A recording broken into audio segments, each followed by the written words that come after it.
आपने सर एक scenario build किया था उस वक्त कि एक अगर इंटरनेशनल सिचुएशन ये रहती है और अब सूरत हाल ये है कि पाकिस्तान के दरामदी तेल उसी तरह से है, रेमिटेंस में कमी हो रही है क्योंकि खलीज की इशूज़ हैं, एक्सटर्नल अकाउंट भी वैसा नहीं है, तो ऐसी सूरत हाल जो अब नॉर्मल अगर नहीं होती और अगर नॉर्मल हो जाती है, इस सिचुएशन में ये बजट कैसा नज़र आया आज का आपको? जी, बहुत शुक्रिया जी अपने प्रोग्राम में मदऊ करने के लिए। उस वक़्त भी हमने कुछ इन्हीं खदशात का इज़हार किया था जिनका आपने अभी दोबारा ज़िक्र किया। तो हम अगर बजट के ऊपर आएँ, जो अभी तक समझ में आया, क्योंकि अभी बजट थोड़ी देर पहले ही पेश हुआ है और बजट से मुतल्लिक जो इम्पोर्टेंट डॉक्यूमेंट्स हैं वो भी अभी तक पब्लिश नहीं हो सके, लेकिन बजट स्पीच हमने सुनी है और वो सारी चीज़ें जो टैक्स मेजर्स हैं, मेरा ख्याल है हुकूमत ने मौजूदा हालात में एक बेहतर बजट पेश किया है, क्योंकि जो टैक्सेस का बोझ था वो प्राइवेट सेक्टर के ऊपर भी बहुत ज़्यादा है और सैलरीड इंडिविजुअल्स की भी बहुत ज़्यादा है। जो सुपर टैक्स की शरह है और जो सरचार्ज है उसको कम करने की बात हो रही है। कॉर्पोरेट टैक्स जो कॉर्पोरेट्स के ऊपर है, सैलरीड के ऊपर जो सरचार्ज लगा था, अगरचे वो सारे टॉप इनकम के ऊपर लग रहा था, उसको ख़त्म करने की तजवीज़ आ गई, जो अच्छी बात है। जो इकोनॉमिक ग्रोथ का जहाँ तक आपने ताल्लुक है, जो आपने बात की, इकोनॉमिक ग्रोथ के अंदर जो सबसे बड़ी अहम चीज़ ये है कि हमारा एक इंडस्ट्रियल मैन्युफैक्चरिंग और हमारी जो वैल्यू एडिड एग्रीकल्चर है उसका बुनियादी किरदार है। और इसके लिए आपको एक बिजनेस के हवाले से एक बड़ा सपोर्टिव एनवायरनमेंट दरकार है जहाँ पर रेगुलेशंस का बोझ कम से कम हो। सो टैक्सेस जहाँ तक ताल्लुक है, हुकूमत ने किसी हद तक उसमें दिखाई है, एक डायरेक्शन, पॉजिटिव डायरेक्शन दिखाई है।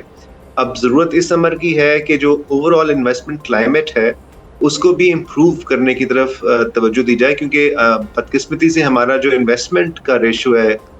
कौमी आमदनी के तनासुब से वो बढ़ नहीं रहा है, वो स्टैटिक है। इसी तरह ही हमारा जो एक्सपोर्ट का लेवल है वो गिरावट का शिकार है, वो नीचे आ रहा है और हमारा जो ट्रेड डेफिसिट है उसमें इजाफा हो रहा है। ट्रेड डेफिसिट बजाते खुद प्रॉब्लम नहीं होता, लेकिन अगर आपकी एक्सपोर्ट कैपेबिलिटी ना बढ़ सके और वो बढ़ने के बजाय नीचे आना शुरू हो जाए तो वो यकीनन एक बहुत तशवीशनाक चीज़ होती है किसी भी मईशत के लिए। सो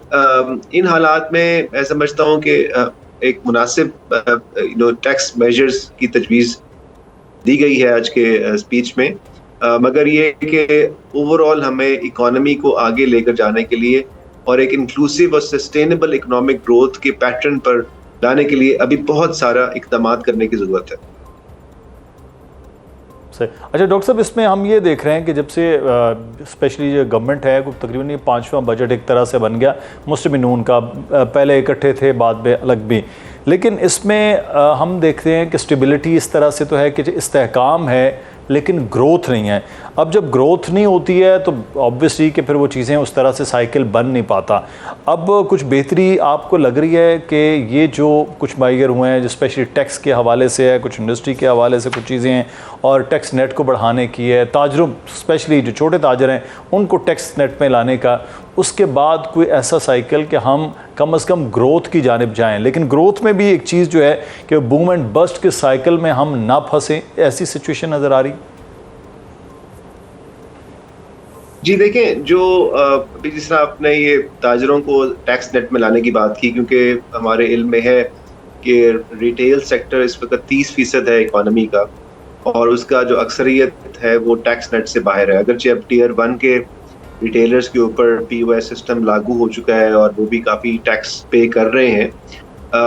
मगर छोटा जो ताजर है, दुकानदार है, वो भी टैक्स नेट से बाहर है। और यकीनन जो लोग मैन्युफैक्चरिंग में हैं, जो वैल्यू एडिड बिजनेस में हैं, उनके लिए ये एक तरह से अनफेयर या लेवल प्लेइंग फील्ड उनकी ख़राब हो जाती है। तो अब ये स्कीम तो लेके आए हैं टर्नओवर टैक्स के ऊपर 1% लगाने की, टर्नओवर की बुनियादों के ऊपर,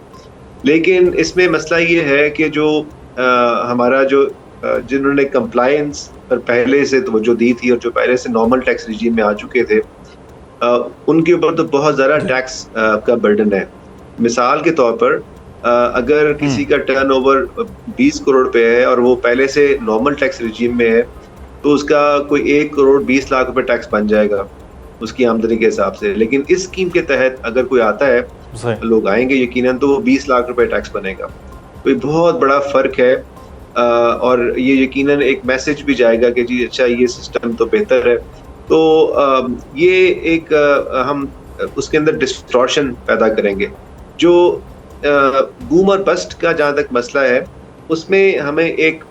टैक्स पॉलिसी या बिजनेस रेगुलेशन पॉलिसी या ट्रेड पॉलिसी को लंबे अरसे तक चलाना होता है और बिजनेस प्लानिंग के लिए, इन्वेस्टमेंट के लिए एक आपको लंबा टाइम चाहिए ताकि जो भी लोग बिजनेस में हैं वो उस हिसाब से प्लानिंग कर सकें। इन्वेस्टमेंट भी कोई शॉर्ट टर्म बुनियादों के ऊपर नहीं हो सकती, इसलिए कोई 1 साल का बजट काफी नहीं हो सकता इस इंडिकेशन के लिए। अच्छा डॉक्टर साहब, जो टैक्स वसूलियों का हदफ है उसमें 15,264 अरब रुपए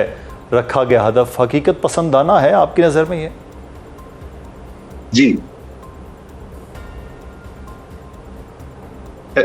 जी आप बात कर रहे हैं? जी डॉक्टर साहब, मैं आपसे ये जानना चाह रहा था कि बजट में जो टैक्स वसूलियों का हदफ है वो 15,264 अरब रुपए रखा गया है, हकीकत पसंदाना है, अचीवेबल होगा, या ये टैक्स वसूलियों का हदफ को करते करते मजीद बोझ बन जाएगा लोगों के लिए? एक दिलचस्प बात मैं आपसे शेयर करता हूँ। पिछले 3 सालों में FBR ने बड़ी अच्छी परफॉर्मेंस दिखाई है और 7 ट्रिलियन से 13 ट्रिलियन तक तो तकरीबन ये पहुंच गए हैं, तकरीबन डबल हो गया है, या एटलीस्ट अगर आप उसको देखें तो 80% जरूर इसमें इजाफा हो गया है। लेकिन इसके मुकाबले में हमारा जो GDP है, जो कौमी आमदनी है, इस अरसे में उसमें सिर्फ 20% इजाफा हुआ है। तो टैक्सेस में तो हमने तकरीबन डबल कर लिया और आमदनी हमारी सिर्फ 20% बढ़ी। तो इसका मतलब ये हुआ कि हम एक ओवर टैक्स नेशन बन चुके हैं। तो FBR तो अपने टारगेट्स पूरे कर रहा है, या उसमें जो शॉर्टफॉल भी है, जैसे इस साल भी 1000 अरब रुपए की टैक्स शॉर्टफॉल आ गई, पिछले साल भी आ गई थी, तो वो हुकूमत ने नॉन टैक्स मेजर से पूरा कर लेना है। तो हुकूमत तो अपने अहदाफ पूरे कर लेगी टैक्स या नॉन टैक्स रेवेन्यू को इम्पोज करके, लेकिन जो ग्रोथ है वो सफ़र हो रही है। इफेक्टिव टैक्स रेट जो फॉर्मल सेक्टर के ऊपर है वो 60% से तजावुज कर चुका है। इस माहौल में इन्वेस्टमेंट, ग्रोथ, प्रोडक्टिविटी की बातें करना बहुत मुश्किल होगा। अब डॉक्टर साहब, आखिर में मैं आपसे जानना चाहूँगा, इस बजट में कोई एक बहुत अच्छी चीज़ जो आपको लग रही है और एक बड़ी खामी जो इस बजट में नज़र आई है जिसको बेहतर किया जा सकता था, दोनों चीज़ें, कोई खूबी और एक खामी? जी मेरा ख्याल है जो इसका जो प्लस फैक्टर है वो तो यही है कि इसमें